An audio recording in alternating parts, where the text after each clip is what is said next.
I wanna, oh, no, oh, oh, oh,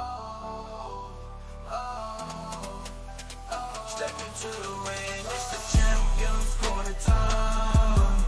Oh, oh, WWE, and then we break it down. We shine from the top rope to the mat, all the action, all the heat.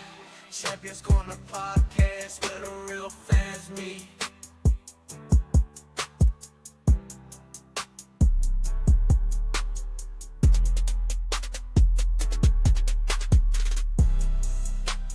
Champions Corner podcast where the real fans meet.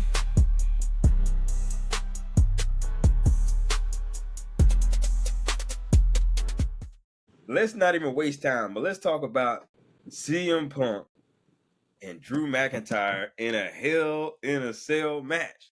Now, I want to preface my comments by saying I think the stipulation for this match should have been the loser leaves Raw.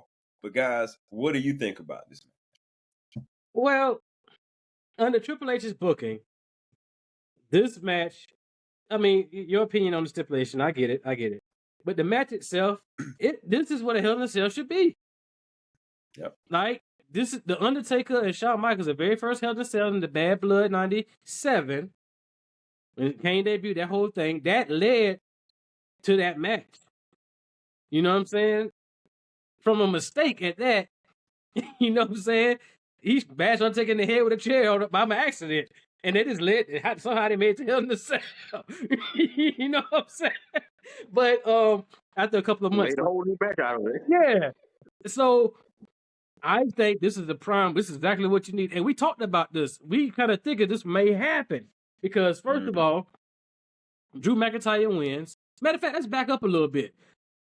I'm going back to the promo Drew cut on the post show of was it Clash at the Castle? When he kind of wreck shock after Punk lost his title match.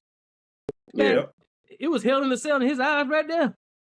Right. You know, then they had the match at SummerSlam. Punk said, Drew says, I'm done with you.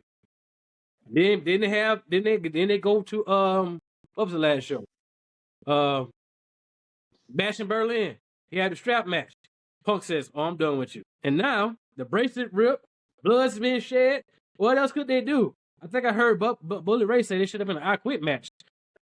And he set it up to a way that if let's say Drew wins, but he used AJ Lee. If you do that, that ain't gonna be over. You still gotta go to the Hell in a Cell. So I mean, you know what I'm saying? So I think, in this regards to the match, this is the match to settle it all. It has to end with this. It has to end with this. Hell in a Cell. CM Punk, Drew McIntyre, Rivalry of the Year has to end in one of the most barbaric matches, period. Yeah. It's a debate on that Rivalry of the Year, but my opinions on last episode, but yeah, because I mean a lot of people think this rivalry should probably already be over. But I know to me, or to us on this show, I don't think it should have been. Because with the except for the referee at SummerSlam, that was interference. Mm-hmm. With the it was a strap match. Yeah. I'm about to say bull rope match. Same thing. Strap match. Yeah, even Drew played that down. Probably because he lost, but he even played that down on Raw. But you hit 4 corners. Wow. But he knocked you out to hit those 4 corners, so it meant something. Mm-hmm. So, but yeah, this officially be match is built up right, not like the pay-per-view was all the time where you just had to be in the Hell in a Cell out of nowhere. This was built up right, built up for the most of this, all of this year, pretty much. Yeah. And this should be the end point.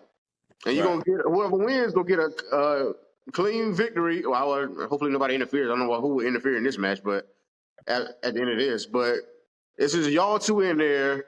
Nobody's set to interfere or rumored or everybody fans think is going to interfere. It's just between y'all. Just settle this, and that's it. Yep. Y'all gonna move on after this. Drew thought it was over at SummerSlam. He was trying to move on. Punk thought it was over at Bash, and he was trying to move on to the World Championship to face Gunther. But here we back again. So we both y'all got to settle this right now. Right.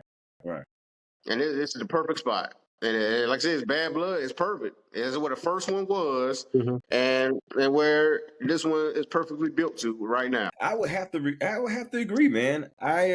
This has been an entertaining rivalry, man, because I mean they didn't really touch for a while. For a while, it was just back and forth words. You know, we didn't really get that match until what, SummerSlam, I think. I would have to say, man, this is right up there with rivalry of the year, man. I know some people think about Swerve and Hangman and the stuff that's going on in AEW, but man, this is right up there, bro. Oh yeah, I mean this rivalry of the year in WWE off top. Off top, you talking about WWE? Oh, okay. Yeah, it's rivalry of the year for that company. But if you're talking about all wrestling, bro, Hangman Swerve up there, right? It's right there. Or maybe that's the rivalry of the year. But we talking about WWE right now. We talking about Bad Blood. So on that note, old boy brought a piece of the house to the match. That's like I said. That's like a lot of that match went overboard for a lot of people, but it was story involved, especially with that what you just said. Right. But like I said, we talking WWE. So, but like this is a perfect ending to the Drew and Punk story right now. At least for right now. I'm looking forward to that match. Do you guys see that match going first? I don't see that going first. Well, that's true. It might main event. I thought it was gonna main event until I saw the tag match come together. Yeah. Ah. But that storyline itself, because the whole tag match is just kind of like unfinished business, Yeah, that should actually go first. Yeah. They can go ahead and get that out of the way. Yeah. Let them boys fight. Let them boys fight. They shouldn't follow each other. They shouldn't follow each other because the fans are going to be. I'm talking about in succession, right? Like back to back, because the fans are going to be so loud for that tag match. And in the Hell in a Cell, and Drew and Punk delivered on all their matches, and they delivered on everything outside the ring too. So whether or not, and I'm thinking they get about 40 minutes in there. So you know what I'm saying, including entrances. So you're talking about that and that match. They should at least keep 2 matches in between them, because I think one to suck the sales out of the other. And for Cody and Roman on the same team and Cody hometown alone, burn the fans out. Yeah, that's true. Match placement is almost everything. Must be. One of our fellow analysts on this show has this very funny